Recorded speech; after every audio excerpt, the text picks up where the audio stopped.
Hello, Ed people. Good morning, good afternoon, good evening, wherever you may be on the face of the earth.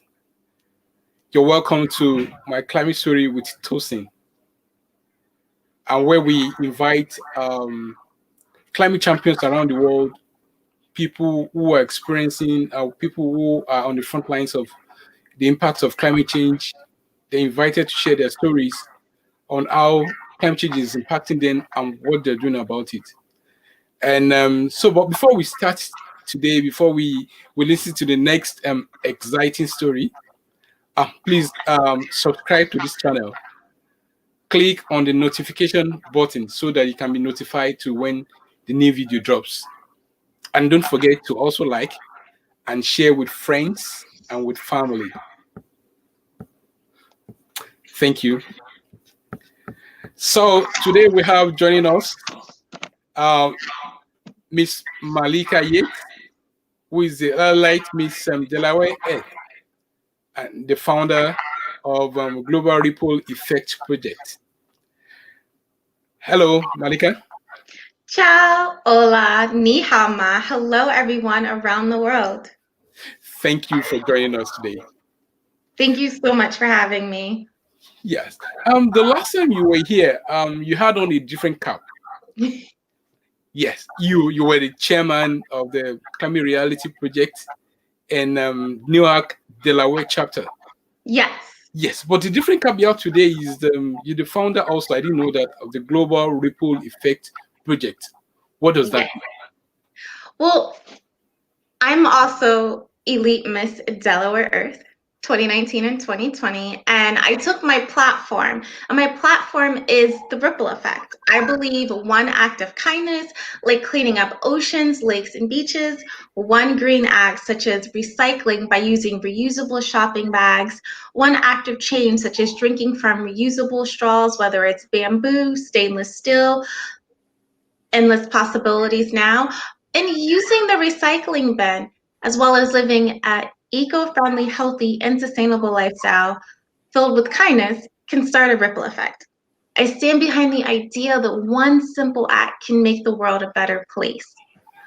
And through my upbringing with my mother and I bonding over her teaching me how to protect and preserve our environment by growing our own crops at home. So I learned how to not just plant flowers, but I learned how to plant fruits and vegetables, and we would use those and we cooked in the kitchen. So just learning those essential tools helped build the foundation for my environmental nonprofit. Great. And so, what's the vision of Global Ripple Effect? What do you hope to achieve in the world? Well, I hope to enable people to live a more eco-friendly, sustainable lifestyle filled with kindness. I feel if you don't know how to properly do that, then how can anyone expect you to do it? And so my mom showed me how. And it's my mission to teach students and communities, both in underserved and suburban areas, how to do just that. And I travel globally doing that. And it's so amazing to be able to do what I love most in the world as my job, because I don't feel like I'm working at all. Mm. Thank you. Are you willing to share with us one important, significant experience you've had in sharing this? Yes, last year for the pageant, we all had our Think Global, Act Local projects that we were working on. And before I even started my nonprofit, it was just a dream of mine, and I just love working with students. And so I went to my old elementary school, and I sponsored a eco education field trip. I paid for the whole thing. I did get some help with food from different organizations, so I was really happy about that. But I was able to get them to and from the Franklin Institute, and we actually were able to see the Earth exhibit there, and I taught them about taking care of the environment. I introduced them to vegan and vegetarian food. All of the utensils and cutlery were sustainable. They were all made from bamboo products. So I was like so excited that I got to introduce them to that. And it was just such an amazing experience. The kids had such a great time. And one little girl said that she wanted to be like me when she grows up. And I was like, be still my heart. Oh my gosh. It's like just hearing that, like, you know that you're doing something right in the world where like you have the youth looking up to you. And I'm just like, thank you. But I did Well, let her know that she should want to be just like herself and better, you know? But it was just hearing those words. It's like, wow, I'm making an impact. And they didn't even realize that. I was just hoping to teach them something that they could, like, you know, take away and implement in their everyday lifestyles and tell their parents, and then their parents tell a friend, and then thus the ripple effect is formed. great. In the whole course of trying to build a sustainable planet for ourselves, you've underscored the importance of ripple effect, how every little thing you do creates an impact and beyond you. If that's the case, what should people be concerned? What should we be interested in? Because I'm not sure it's usually one of those things that comes at the back of our minds. We usually do our things, at the instant, and we forget about it. What should we be concerned about the effects, multiplying effect of what we do on the environment? That's a great question.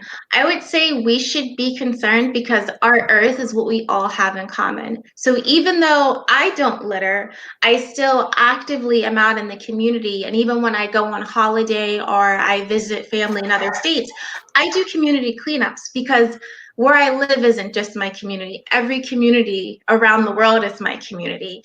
Hmm. And it is my mission to make sure that we reduce both air and water pollution because people may not realize when you litter, that litter turns into pollution. If it's on the ground, it's going to be air pollution. But if the wind blows it into our waterways, now we have water pollution. And microplastics are found in our aquatic wildlife. So if those people who may eat seafood, you know, they can be ingesting microplastics, and that is very dangerous. I mean, like, I personally don't want to eat plastic, and I'm certain that people who are listening to this video after, you know, it's recorded, like, they probably don't want to eat plastic either. But not knowing that when you litter and your litter turns into pollution and, you know, it is found in fish and other aquatic life, not knowing that, then it's like, okay, well, you don't see, it's not full circle for you. You don't see the end result, what really happens. And so that's why it's my mission to educate people around the world on, well, this is what happens when you litter. Like, yeah, you might not have a trash can in front of you, or you don't feel like walking like 40 feet over there to throw it away, but dig deep in yourself because, like I said, our earth is what we all have in common, and this is bigger than us. Like, it doesn't just affect our generation, it affects the youth and it affects future generations. So what we do today actually matters. And that's what I want to teach people. Like, you matter. What we do, what we say, how we think, we matter as human beings. We need to come together and just live sustainable. And I try to make eating less meat super fun and healthy. My videos are coming back soon. I'm really excited. A lot of people have been messaging me like, school started, when are the videos coming back? Very, very soon, I am happy to announce. But I show people how to, you know, eat less meat, whether it's $20 or less, in 30 minutes or less. It's super, super easy to do, but you just have to know how to do it. A lot of people have been asking me, they're like, I want to go vegan, but I don't know how. I'm not saying you have to go vegan or even be vegetarian, but just eating less meat and your everyday lifestyles can greatly reduce your carbon imprint. So if you don't know, like, your food, it comes from somewhere. Those carbon emissions, like, that's how you get your food. Like, it's brought in from different states. So just eating local and even growing your own food, it really reduces your carbon emissions. But sometimes when we talk about being more sustainable, eating less, littering less, producing less waste. Some people confuse it to mean that we're trying to reduce their lifestyle. We, especially for people in the United States where you are resource rich. There's a bonus of resource around the United States, and these are some of the signs of status symbol. Your ability to afford things and to get it. So, but why are you asking people to live less than when we can just enjoy all that's around us and just buy as much as possible, change my clothes when I just feel like? Why should I be concerned? I just want to live my life. I just want to enjoy my life. To me, a part of living life and living it to your fullest potential is knowing that you are not the only one here. We share this environment, not just with humanity, but like our animals are both aquatic and wildlife on land alike. Hmm. They need us. This is our earth. It doesn't just belong to one person. And knowing that you have a bigger purpose in what you do contributes to our waste and our environment, knowing those things, I feel like the more you know, the more you grow and the more you can make informed decisions. Hmm. I'm not saying, hey, don't go out and buy anything new. What I am saying is, if you already have a good pair of shoes, for example, Yeah. I have had the same shoes for a few years now. I still have clothes from high school. We are not going to talk about when I graduated, but that is a very long time ago. I am donating over 10 bags of clothes that I've had since 2005. I feel it may be time for them to finally find a new home, but I've had these clothes since 2005. And when you guys see my cooking videos, you will see this dress and a few videos because these are my clothes. I buy them with love. I care for them with love. I do not need to discard them. I do not need more than what I absolutely need to survive.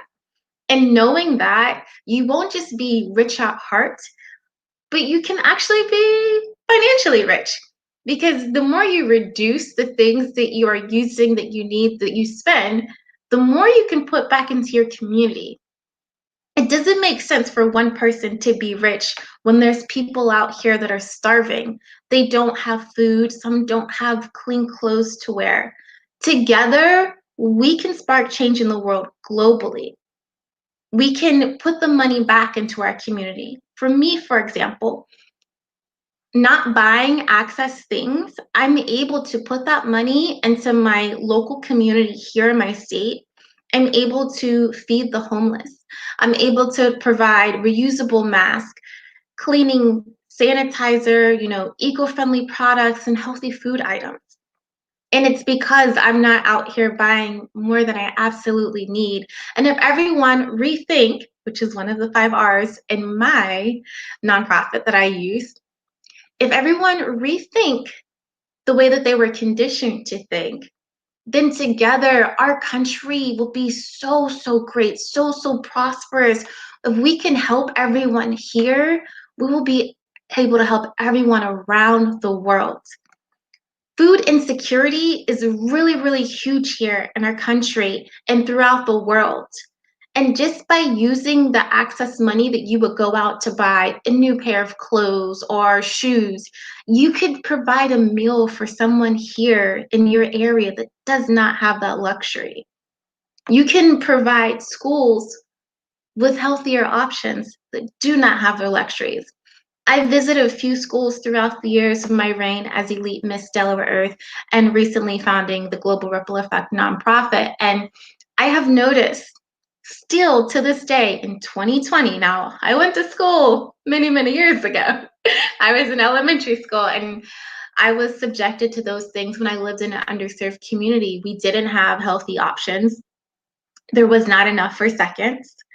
And it was just very, very unhealthy. And it wasn't any fault to the district itself. It was just what was accessible for us, what was financially available for the school to afford for lunch. But if we use our resources to help our communities and help our youth eat healthier meals, they'll be able to grow up and be prominent members in the community. They'll be able to spark change. They'll be able to become doctors, lawyers, scientists, science experts. They will be afforded endless opportunities if we help every community be afforded equal education, not eco, but equal education, and make sure that every school is afforded healthy meals, all students throughout our great country will be able to be successful in any field of their choosing. If each school had updated books and equal education, every student would be able to step in any job role of their choosing. And it is my mission through my environmental nonprofit to make sure that I do just that with my eco education program that I have created. Wow. I mean, these are quite impressive work. You're planning to do, or you're working on, and I'm quite impressed by your outlook to life, and the need to take care of ourselves, take care of our community, and care for others. And but sometimes you mentioned also the need for us to rethink and have our own minds beyond what we're daily be bombarded by commercials and all that. And that brings me to my next question. We are daily being bombarded by fashion and all that, and all the trends and all that. So how can I be sustainable and also be trendy? I just want to be trendy. I want to fall along and associate with what people are doing. But how can I be sustainable at the same time? I'm a little bit confused. Well, and that is another excellent question. So I like to believe that I am a trendsetter. I used to be an international fashion consultant when I lived in Miami, Florida.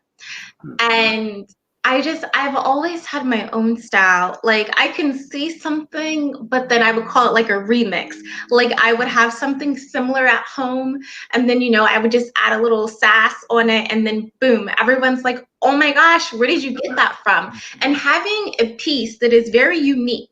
It can still be trendy, but having something that no one else has that you did at home on your own is priceless, in my personal opinion. Because instead of following the leader, I am the leader. So you just have to know what it is that you want. Like, your clothes, they can express your mood, how you're feeling. They're an extension of yourself. So you don't always have to buy trendy fashions to stay up on the curve. You can become the curve, use what you have at home, mix it up a little bit, and you never know what can happen. I also recommend secondhand stores. There is no shame of going to your local thrift store. They even have consignment stores. And consignment stores, they have like really high-end fashions, but they are secondhand. So you can still get luxury brands at an affordable price. So you're not only staying trendy, keeping up with all of the latest fashion trends by, buying those designer labels, but you're also saving money. Now, this can help you create generational wealth. So you're not just rich today, but your family will have money. You can leave your family money. You can start a savings for your future family. Like, one day I plan to get married. I am not married. I do not have kids yet. But once I do get married, I will have a family. I don't just live for myself today. I live for my future family as well. And I personally would like to have generational wealth. So I'm putting myself in a position to be able to do just that. So you have to think outside of the box. Wow. Think outside the box. It's yeah, that's great. And you mentioned something that associated with something I heard in the past about waste not, want not. Exactly. That is, if you can you can you expand on that? So it's It's so funny because my mom used to say that to me and it never really registered. I'm like, what is she trying to say to me? So I take it, and everyone can interpret it, their own way because we're all individuals. Yeah. I take it as I don't need to waste what I already have, and thus for I will not want. Mm. Mm. So if, like, for example, let me just take this shoe off. So these sneakers I've had for like 3 years now, but they are still in great condition. And then I wore a pair of shoes on my mission trip, and they got really, really dirty when we went inside the water. And then when we came out, they also got like super covered in like the sand. But I still kept them. I soaked them in water. And now those are my mission trip shoes. Okay, so I've had those shoes for, yeah, around 3 or 4 years. But I don't need to buy shoes every year. Like, I have so many great pairs of shoes. My feet have not grown. So I am the same size I was since high school. So, and I actually do have some shoes from there. But it's like, it's so bad. I was telling my neighbor, I'm like, I've had things since 2005.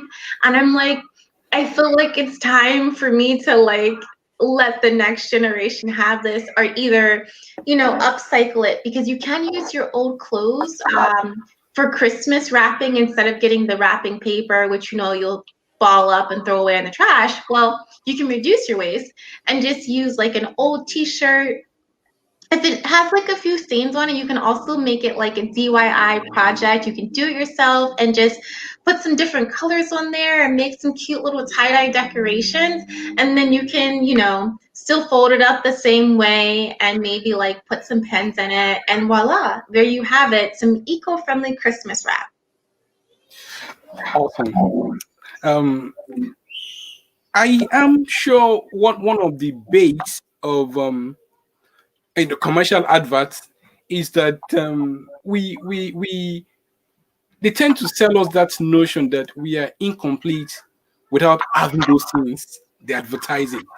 And so oftentimes we look up to those items for happiness. That if I can just have the new trends, if I can just have the new iPhone, I'm going to be a little happier than I am today. And um, how can people find joy and happiness even with little things? Okay, so before I answer that question, I'm going to tell you a funny story. I used to Thank you. work at T-Mobile, Hmm. and when I started there, I had my cell phone for 5 years, and so like it was it 5 years. was, it was a small, because like I used to be like team Android all day every day. So I like this was my first iPhone. Like I was really excited, and like being new to the like iPhone family, I suppose. I didn't know like, oh, every year you have to go out and get a new iPhone. For me, if my phone worked and it like if it's not broke, it doesn't need fixing, why would I get a new phone? Yeah. So, and plus like those phones are, I mean, like I am not independently wealthy, so for me they are a little bit expensive. And it's like everything I want in life, I have to work hard and I pay for out of my own pocket. So if my cell phone's working, when I work hard, my money can go to actually paying my bills, helping my community. My goals, my mindset is maybe different from others. But if my phone is not broke, I do not need a new one. And I just recently found out that I believe the batteries inside our phones come from, is it the Congo? Actually, let me research that for you. But it's just, oh my gosh, how everything is made. Like, I'm like, oh my gosh, I never knew that. And I'm just not trying to endanger, like, all right. All right, so what I'll do is I'm gonna create a link for the article that I read a few months back about where batteries come from Hmm. and why we should actually not buy a cell phone every year if your cell phone is fully functionable. But it was really, really funny that my my boss at the time was like, he wasn't like picking on me, but like he was making jokes. He was like, "Why is your cell phone 5 years old?" Like, cause it's not work. But yeah, it's just like we don't need those things to be happy because you can't find happiness in an object. Happiness comes from within. So even if you haven't reached self actualization, just taking a moment out of your day to be grateful for what you have and realizing that not a lot of people have as much as you have. There are some people that have less and some people that have way less. So just knowing that you in your daily life are blessed no matter what you do have. You woke up today. Hey, that's a win. You know, if the sun is shining for me, oh my gosh, whenever that sun is shining, I am like, well, good morning. Like sometimes I feel like a Disney princess because like when the sun is shining, I'm like, good morning, world. And my little dog, like he loves it. I call it at home performances because like I'm singing, I'm brushing my teeth and I'm dancing. Like just be happy that you woke up, that you have a toothbrush, that you have like running water, that you have heat. Because I myself, like living in an apartment, like I didn't always have control over my heat. So they cut the heat on at a certain time. But I lived in Florida for 4 years. So it was always very nice. It was warm and I got used to like the warmth. And then like here in Delaware, it gets cold. Like for me, it gets really, really cold. And so like heat is like a luxury, okay? And so like just realizing that you have enough. Everything that you need, you have. And if you don't have exactly what you need, you know, working hard. For me, when there weren't jobs available, I created jobs. I know my value and I was able to go into businesses and pitch myself to them, even though positions were already filled, and they created positions for me. But it's you have to have the drive, you have to have the grit and determination to be able to succeed, especially when, you know, there aren't really a lot of opportunities. You have to get creative. If you know how to make items that you can sell at a small business Saturday event, you know, do just that and make sure, you know, your community will support you. But do what you can with what you have, and you'll be surprised on how successful you become. Wow, thank you. It's always a delight having you each time. Always something new, some fresh perspective, some real life experiences you share with us. And I mean, today has been quite inspiring. And I know a lot of listeners would actually be pleased to know that they can actually be themselves, be who they are, find happiness in what they have, irrespective of what form of material wealth may be around them or they may be without. That finding joy where you are, appreciating the gift of life, and most importantly, being thinking outside the box, how you can be creative, that whatever your situation is, you can make a way out. And even when you have it all, you have all the financial resources to buy, that we should be self-contained enough not to be ruled by what every advert that flashes through our screens, every temptation to buy, you know, because we're creating some legacy of waste that, of course, every manufacturer will not tell you this is the negative impact of what you're buying from me on the environment. They just want to grab your money. But what we're leaving a legacy for the future. And also, they're already coming back to us. You made mention of that we already start to see particles of plastics in the sea animals that we eat, in the fishes and all that. So it looks to me that whatever we bring to the environment is already coming back at us in form of feedbacks that are negative. Exactly. Thank you for sharing your perspective with us. I'm sure we have another chance in the future again, and to hear from you on what you're doing and what are the next project you're working on. We appreciate you being here with us today. Thank you so much for having me. It is always a pleasure, and I cannot wait to tell you how many countries I will be visiting through my Global Ripple Effect project, INC nonprofit, and as Elite Miss Delaware Earth. I have been invited to so many different countries to just do workshops and teach villages around the world my eco education program. So I'm super excited to tell you on the next show. Okay, great. Thank you. We also look forward to hearing from you soon. And folks, well, this is one edition of sharing climate stories with Tosin. We hope that you've learned one thing or the other, and is a reminder to you. Informations are not just for us to take in and just not do something about it. Let what you know lead you to act. Act for our planet. Act for the earth that has provided everything for to us and that has continued to sustain us, but that now needs our help. And that's what we do on this channel, bringing people who are on the front lines, people who are working to improve the state of our planet in the ways that are sustainable.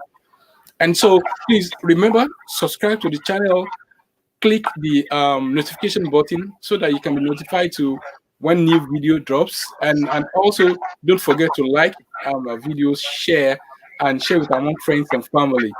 And we'll be coming your way again sometime next week with other climate and environmental champions. Um, I mean, this is not just a work for a few people, it's a work for all of us.